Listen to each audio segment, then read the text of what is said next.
So now you will explore how this whole situation of the migraine is affecting you. And we will do this in different layers. We will start with you as physical being.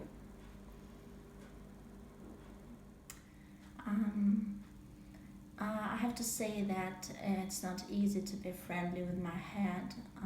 I wake up and the migraine is here, and I feel sick and stay in bed and can't do whatever I would like to do. So it's terrible for me, and I'm just lying in the darkness and just wait for the medication to work. And sometimes it's just waiting that it will get better for me. So it is really a terrible situation, being imprisoned, not being able to move. So lying in the darkness and just waiting until the sickness is over. And you said it is difficult to stay in a friendly way with your body in this suffering. May I invite you just to try how does it affect you when you can just be with yourself with all this suffering like you are sometimes with your child. So if you imagine having this attitude you have towards your child when there is this suffering, when you apply that attitude to yourself, how does that affect you? Um, that's easy to me to be or to have tenderness to my child, but I really can do it for myself. I do understand that is more difficult, but give yourself some time to try it and just experience where there's some change when you try to be friendly with your psychical being and the way you have to suffer.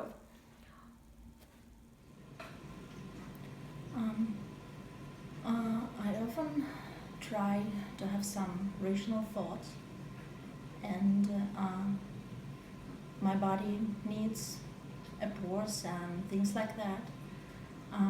But it's really hard, really, and it moves me. I hear saying, and this is true. It's awful to be in this prison, and acknowledging instead of ignoring, that makes really difference. But that was never done in my family. Okay. Not used to acknowledge your suffering. Okay. And in your family, that was very unusual.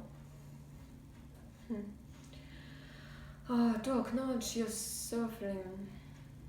So there you learn to ignore your suffering. Okay. Yes. So with this issue of your family, we arrive at the social dimensions. So maybe you can say a little bit more about your experience in your family. Um, you know, in my family, when I think about it, across the generation, everyone had or now has migraine, and just to learn to get over with it was ignore it and just go to school, university, work somewhere. No one knew, and we were everyone always hiding it. Okay, so you learned to not to talk about it and always hide whatever was there. Hmm. So this must be unusual for you now then to talk with me about your pain. Um, yes, it is. You're right. And when I'm talking about it, as I do now, Uh, I always hear all these old voices in my head telling me, don't make it bigger than it is. Many other people suffer from something every time and everywhere. Yes, of course, that is true.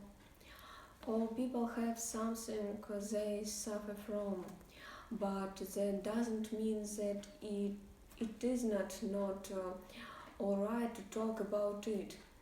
For me, talking about your suffering is more like a way of being friendly towards yourself. And recognizing your suffering can be a way to improve your well being. So I just wonder how it is for you now that you can feel that it's okay to recognize it. Um, I'm not used talking about these things, and I also feel ashamed. Okay. So with these feelings of sadness, shame, we arrived in the personal dimension. So I was wondering your personal feelings around this whole situation of the migraine. You mentioned already your sadness, your shame. Are there more of your personal feelings that are connected to this situation of the migraine? Um, there was some curiosity, like wanting to find out how all this thing belongs together. But now it's just more or less loneliness. Loneliness. The loneliness of not sharing. Yeah, yeah, and hopelessness also. Yes. And you also said your sanity and hopelessness. I was wondering, is there some connection between your surgery and your hopelessness?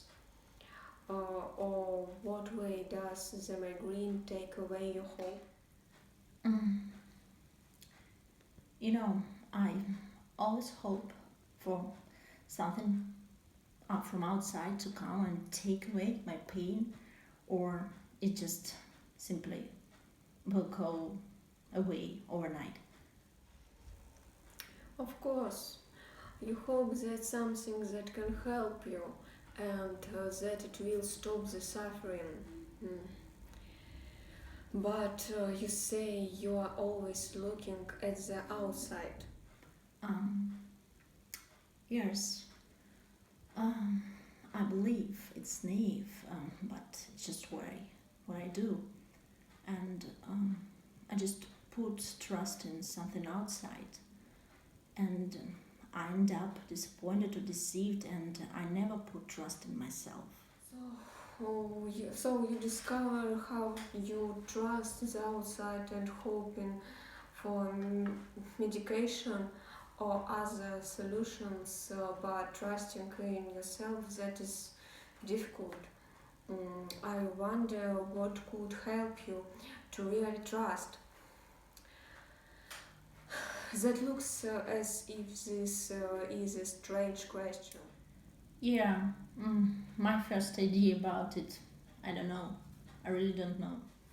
Okay, but it is good to take your time and ask inside in your with yourself. There's sometimes some sense of what you trust at a deeper level. Um, then I think of nature, and it's like trusting um, the season and nature have an order, and it's easy to trust when after winter the spring will come. So you experience an order in nature that is bigger than your life. Okay, and that is something you trust. I was wondering how is that related to your hope? Um, well, it goes with the question, what is my place in all this? And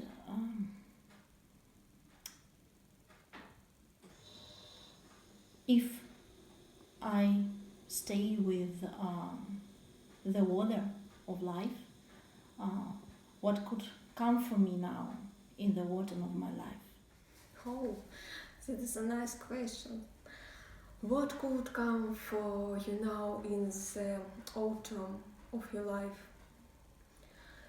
As if that opens up some new perspective or It's like relief,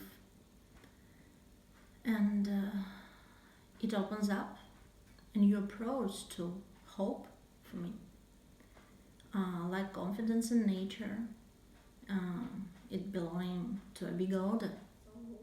if you take now a little bit more time to feel how does that affect you when you just think of this order in nature and order that is bigger than you, but at the same time you seem to be part of that order of nature. How does that affect you? It fills me up with peace. Peace. You can feel peace in that. That is an important spiritual emotion. So we arrived in the spiritual dimension very naturally. Thank you for sharing and for opening up yourself to this new experience and giving yourself this new perspective. It is very different from where you start and being imprisoned. Yes, it is. And I want to say thank you for this meeting. And as for me, it was meaningful and important to me to let my a little bit of feelings and allow it to be seen and to be witnessed for you. I see. Thank you very much once again. You're welcome. Thank you.